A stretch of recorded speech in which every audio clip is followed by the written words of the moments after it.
You could be beautiful, smart, kind, loyal, and he still might not choose you. Sounds harsh, right? But here's the truth. No one wants to say out loud, men have options. Lots of them. With a single swipe, he has access to dozens, sometimes hundreds of other women. And in this world of endless choices, being a good woman is no longer enough. But don't get discouraged, because here's where it gets interesting. Most women try harder. They text first, they overgive, they prove their worth.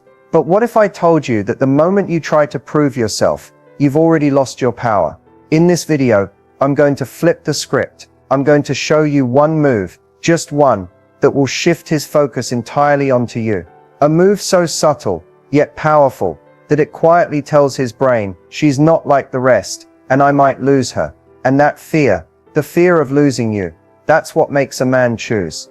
This isn't about playing games or manipulating anyone. It's about stepping into your value, in a way most women never do, because no one ever taught them how. So if you're tired of being almost enough, if you're done watching him chase other women, while you're stuck wondering why not me, stay with me. Because by the end of this video, you won't just understand what makes a man pick you, you'll understand what makes him never stop choosing you. Let's get started. You're thinking about him all day. The conversations flowed, the connection felt real, and the way he looked at you, it meant something. Maybe he even said it, I'm really into you. So why does it feel like he's slowly disappearing? At first, he was all in initiating texts, planning time together, making you feel seen, and then it starts. The texts become fewer. He's just busy, calls drop off, his energy changes, and you're left confused, replaying every moment, wondering what you did wrong. But here's the thing, you didn't do anything wrong. This is where most women start chasing clarity. They lean in, trying to fix it. They show more love, more attention, more effort, hoping he'll return to how it was in the beginning. But that's exactly when he pulls away even faster. Because here's what no one tells you. A man can like you, genuinely enjoy your company, be physically attracted to you, and still pull away. And it has nothing to do with you not being enough. Men pull away when the emotional stakes aren't high enough to keep them present. It's not the attention you give. It's the space you take up in his mind that keeps him engaged. When a man senses that he already has your full attention, your availability, your emotional energy, all without having truly earned it, something in him subconsciously relaxes. Not in a peaceful, committed way, but in a way that makes him think, this is safe. It's too easy. What else is out there? That's the shift. When he no longer feels he could lose you, he stops trying to win you. And that's exactly where your power is. Because once you understand how to hold your value without chasing, how to let your presence create emotional tension instead of pressure, he doesn't pull away, he leans in. Because deep down, every man wants to feel like he's choosing someone who doesn't need him, but wants him anyway. And in just a moment, I'm going to show you exactly how to make that shift, with one powerful move that most women never use. Stay with me. There's a moment, often unspoken, that changes everything in a connection between a man and a woman. It's not the moment you kiss, or even the moment he says he likes you. It's more subtle. It happens when the balance of emotional power quietly shifts, when he realizes, maybe for the first time, that he doesn't have you as figured out as he thought. See, what most women don't realize is that men don't fall for you just because of how much they like you. They fall for you when they realize they don't fully have you yet, when they can feel that your heart is not a guarantee, but something he has to earn. And that shift doesn't come from playing hard to get. It comes from a deeper place, a decision that says, I know who I am, I know what I bring, I'm not afraid to walk away from anything that doesn't honor that. That's the moment everything begins to turn. When you stop trying to win his attention, when your energy no longer screams, pick me, please choose me, but instead rests in, I'm observing you too.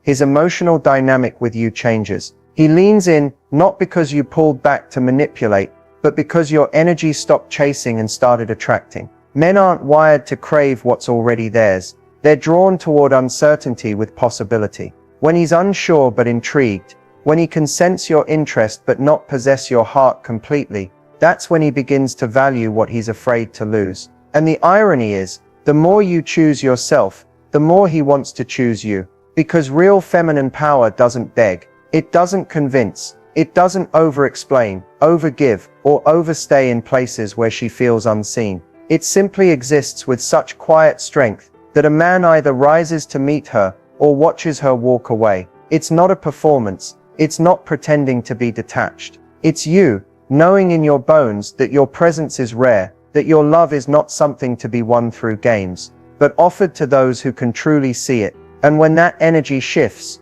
when he feels that you are no longer chasing but standing still, fully rooted in your value, he begins to wonder, he thinks more, he feels more, and suddenly you're not one of many. You're the one he's afraid to lose. That's the secret shift most women never make, not because they can't, but because no one told them they could, until now. And up next, I'll show you why the idea of competition with other women is a complete illusion. Once you understand this, you'll never see dating the same way again. There's a moment in dating where you start to notice, not just him, but everyone around him.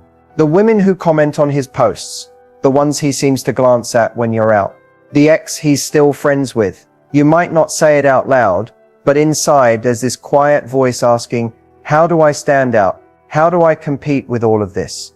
And that question right there is where everything starts to go sideways. Because the second you start trying to stand out, you slip into the belief that you're one of many, that you need to prove, perform, or perfect something about yourself in order to be chosen. And it's a trap, because you were never meant to compete. That energy, it's exhausting, and it's not what makes a man choose you long term. You want to know what does: stillness, self-assurance, that quiet confidence that says, I'm not here to be better than anyone, I'm just here to be me.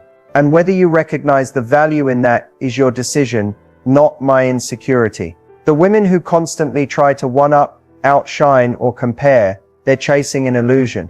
Because a man might notice beauty, might flirt with excitement, but the woman he can't stop thinking about is the one who doesn't flinch in the presence of other options. She doesn't rush to text back faster. She doesn't dress up just to keep his interest. She doesn't spiral if he looks at someone else. She knows who she is, and more than that, she knows there is no other woman, because no one else is her. That's what magnetizes him. Not the chase, not the competition, but the absence of desperation. The way you carry yourself like you're already full, already complete. The way you let the world move around you while you remain centered.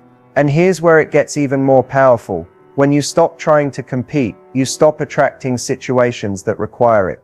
You start drawing in people who see you clearly, because you're no longer filtering yourself through insecurity. You're not trying to be liked. You're living in alignment with what feels true. And that truth, it can't be copied.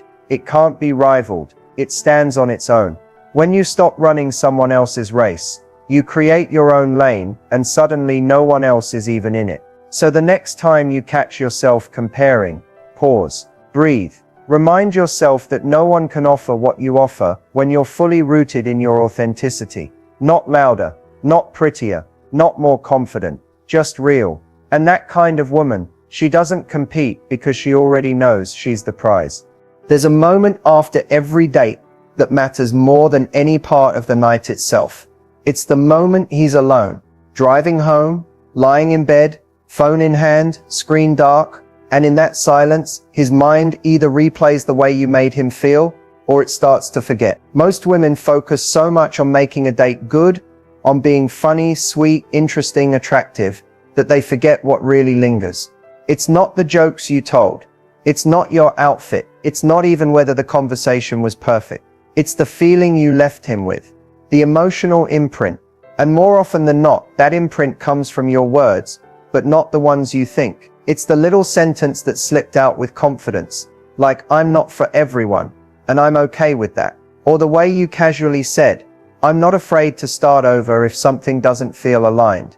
It's those moments, unapologetic, grounded, effortless, where he hears something he doesn't usually hear, and it hits differently. Because most people speak to be liked. But when you speak from self-knowing, from emotional clarity, from calm certainty, it sticks. Not because you were trying to impress him, but because you weren't. Think about it. When a man's used to surface-level conversations, compliments or flirty banter, a woman who speaks truthfully, without agenda, becomes unforgettable. You say something simple, but powerful, and it echoes in him, a day later, a week later, maybe months, not because it was dramatic, but because it was real. And those words, the ones that land deeply and make him sit with himself, that's where emotional connection starts to form. It's not about being poetic or polished. It's about presence. It's about letting him see who you are, not through a performance, but through the quiet confidence in your voice, when you say what you mean and mean what you say. The reason it sticks is because it's rare. Rare to meet someone who speaks without trying to control the outcome. Rare to feel that kind of steadiness. Rare to hear a woman say something that doesn't beg for a reaction, but simply lands. When you stop trying to be impressive and start speaking from a place of wholeness, everything changes. He'll remember the way you smiled. Yes, he might replay the way your hand brushed his, but the thing that haunts him in the best way is that one line, that unexpected truth you dropped, like it was no big deal, but for him, it was everything. And that's how you stay in his mind, long after the night ends, long after the words fade, long after he thinks he's moved on. Because some women are remembered, but the ones who speak from truth, they're never forgotten. There's a moment in every man's mind where something shifts. It's quiet, internal. He doesn't even fully understand it himself. But it sounds like this: if I lose her, I'll regret it. And once that thought enters, it becomes a thread he can't pull out of his mind. So the real question is, what makes that moment happen? It's not looks. It's not charm. It's not even compatibility on paper. It's emotional positioning, the way you hold yourself, not in front of him, but in your own life. Men don't feel urgency to commit until they sense they could actually lose something meaningful. And that feeling doesn't come from ultimatums or pressure. It doesn't come from texting him more or being the perfect woman. It comes when he realizes you're not waiting for his decision, not waiting for him to catch up, not holding your breath, hoping he figures it out. You're living, you're blooming in your own space. And he knows if he doesn't show up fully, someone else eventually will. That's where the fear kicks in. Not fear of abandonment, but fear of missed opportunity. Because when you radiate self-respect, it reflects back to him like a mirror. He starts seeing your value through how you treat yourself. And that subtle distance, not cold, not dramatic, but clear, makes him pay attention. He realizes you're not his by default, that you're a woman with options, standards, and enough self-trust to walk away from anything that doesn't feel aligned. It's the way you take time to respond, not out of strategy, but because your time is full. It's the way you don't overexploit your feelings, but also don't hide them. You speak honestly, then let go. You don't push or pull. You let him sit with it. And in that space, he starts to feel something unfamiliar, the absence of your pursuit. And it hits. He remembers your smile, your laugh, the calm you brought into the room. He remembers how safe and yet exciting it felt to be around you. And now in that quiet, he wonders, what if she's gone? That's when the desire to keep you intensifies. Not because you forced it, but because your presence is no longer something he assumes. It's when he realizes, maybe too late, that you're not like the rest, that your energy doesn't chase, it invites. And if he doesn't step into it now, he might never get another chance. That's what triggers the "I can't lose her" feeling. Not what you say, not what you give, but how powerfully you exist, with or without him. Because the woman who knows her worth doesn't try to make someone stay. She just becomes the kind of woman no one wants to let go of. There's always that one person who stays with you, even years later. Maybe the relationship didn't last. Maybe you moved on. Maybe it never even fully started, but you still remember them. Not because they tried harder than anyone else. Not because they were perfect, but because of how they made you feel. And that feeling didn't fade. It left a mark. That's the kind of impact you want to make. Not through effort, but through energy. Not through intensity, but through intention. And the move that creates it. It's simple, but most women don't do it. You stop needing anything from him. You don't pull away to test him. You don't give to earn something. You don't love with the hope of being loved back. You simply stand in your truth and let him feel what it's like to be around a woman who is whole. That's the move. Not a text, not a phrase, not a strategy. Just the decision to show up with zero attachment to whether he chooses you, because you've already chosen yourself. This is rare, it's disarming, and it's unforgettable, because most people interact from a place of wanting. They want attention, they want clarity, they want assurance. But the person who shows up with no agenda, no pressure, no fear of loss, that person shakes something inside you. They're different. When a man meets a woman who holds herself this way, it's not something he can explain. It's just a feeling, a pull, a sense that if he doesn't take this seriously, he'll look back and wonder what he let slip through his fingers. You become the one that redefines the standard, the one he measures others against, without even realizing it. Not because you tried to impress him, but because you were never performing for his approval in the first place. You gave him presence, honesty, softness without surrendering your self-respect. You didn't chase, but you didn't close off. You were simply real, in a way most people never allow themselves to be, and that presence stays with him. Because it's not just about attraction, it's about how safe and challenged he felt all at once. It's about the way your silence spoke louder than any argument, the way your boundaries taught him how to treat you without ever raising your voice. That's impact. The move isn't something you do to him, it's what you choose to embody, over and over, regardless of who's watching, and the ripple effect of that energy. That's what keeps echoing in his memory long after you're gone. Not because you needed him to remember you, but because he couldn't help it. Let's take everything we've talked about and bring it to life. Because when you see it in action, it clicks differently. It's one thing to understand confidence and emotional depth in theory. It's another to watch how it plays out in real moments that stick. So picture this. A woman goes on a first date. She's not overly dressed up, not underdressed either. She's not glued to her phone before he arrives, double checking her reflection every second. She's sitting there, calm, centered, maybe sipping tea. He walks in, she smiles, stands to greet him, but there's no rush, no energy of finally he's here, just ease. The conversation flows. He asks questions, some deep, some casual, and she answers honestly, without fluff or apology. When she disagrees, she says so gently, not defensively. And when she talks about her passions, there's no attempt to impress. Her eyes light up because she's in love with her life, not trying to sell it to someone. Then comes the moment most women dread. He mentions an ex, not in an inappropriate way, just in passing. Most women would tense up, shrink, maybe even start comparing themselves silently. But she doesn't. She smiles, nods, and lets it pass, because her self-worth isn't shaken by who came before her. At the end of the night, he leans in, testing the waters, hoping for affirmation. And instead of over-explaining how she feels, she just says, "Tonight was great, let's both sleep on it." Kind, clear, unattached. That's impact. Or take the woman who's been casually dating a guy for a few months. He starts pulling back. Less effort, more excuses. Most would react, text more, ask questions, seek answers. But she doesn't. She notices the shift, accepts it, and gracefully steps back. No drama, no chase. She doesn't send one last "just so you know, I care" message. She just lets it breathe. A week later, he texts, "Hey, you good?" Of course she is. She was never waiting on him to validate her value.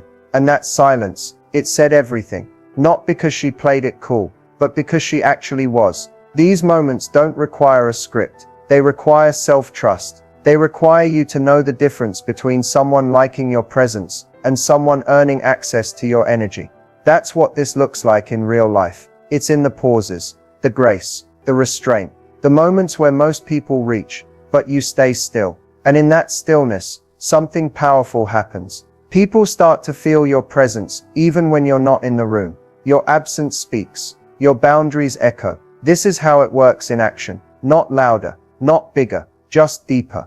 And once you learn how to embody this, you don't just hope he'll choose you. You become the one he realizes he was never ready to lose. There's something most women don't realize they're doing until it's too late. It's subtle. It feels like love. It feels like care. But what it really does is push a man away, even when he was once drawn to you. It's the energy of needing to prove yourself, of over-explaining, over-efforting, of trying to earn something that can only be given freely, emotional commitment. If you want depth, if you want devotion, if you want a man who sees you clearly and shows up with intention, you have to be willing to walk away from anything that doesn't feel that way. That's where it begins. And yet what so many women do instead is tolerate inconsistency, hoping it will turn into clarity. They wait for breadcrumbs to become a meal. They explain their needs over and over again to someone who's already shown a pattern of ignoring them. And it's not weakness, it's hope. But the truth is, commitment doesn't come from convincing. It comes from clarity, from your energy being so steady, so rooted, that it doesn't beg or bend to be accepted. And the moment you start bending too far, something in him relaxes, not into commitment, but into comfort, into knowing he doesn't have to try. That's the danger. Because men don't fall for the woman who gives everything without asking for anything. They fall for the woman who gives with intention, who loves fully but doesn't overstay in uncertainty. The one who doesn't wait around hoping to be chosen, because she's already chosen peace. You want emotional commitment? Then don't chase emotional unavailability. Don't stay silent when something doesn't feel right. Don't confuse chemistry with compatibility. Don't keep giving access to your heart to someone who hasn't proven they can hold it. That's the real work. Not learning how to get someone to commit, but learning how to honor yourself so completely that you naturally filter out anyone who won't rise to meet you. And yes, it can be lonely at first. There's discomfort in standing still while someone you wanted starts to drift. But there's also freedom. Because when you stop negotiating your needs, when you stop shrinking to make someone else comfortable, when you stop over-explaining why you deserve the bare minimum, you make space for something real. The kind of connection that doesn't just say the right things but shows up consistently. The kind of man who doesn't pull away when things get real, but leans in with you, because he can feel the difference. He can feel that your love has depth, but your boundaries have steel. And that combination, that's rare, that's unforgettable. That's what makes him commit, not out of pressure, but from a place of choice. Because when a woman moves through the world like she won't settle for halfway love, she doesn't have to beg for commitment. It finds her. So now you've seen it. The patterns, the shifts, the energy behind real attraction. And what actually makes a man stop, feel, and choose. Not because he's pressured to, not because he's afraid to lose you, but because he wants to. You didn't need to change who you are. You didn't have to play games or become someone else.